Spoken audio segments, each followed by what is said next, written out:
No oil biryani എങ്ങനെയാണ് ഉണ്ടാക്കുന്നത് നോക്കിയാലോ. അപ്പോൾ അതിന് വേണ്ടിയിട്ടുള്ള സാധനങ്ങളൊക്കെ തന്നെ ഞാൻ എടുത്ത് വെച്ചിട്ടുണ്ടായിരുന്നു. ചിക്കനുണ്ട്, സവാളയുണ്ട്, പച്ചമുളകുണ്ട്, മല്ലിച്ചപ്പുണ്ട്, തക്കാളിയുണ്ട്, ഇഞ്ചി വെളുത്തുള്ളി പേസ്റ്റ് ഉണ്ട്.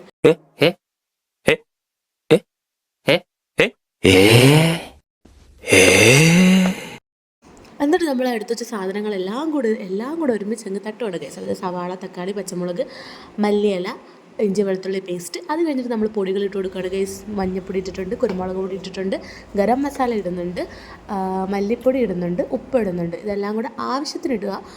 അതിനുശേഷം നന്നായിട്ട് മിക്സ്.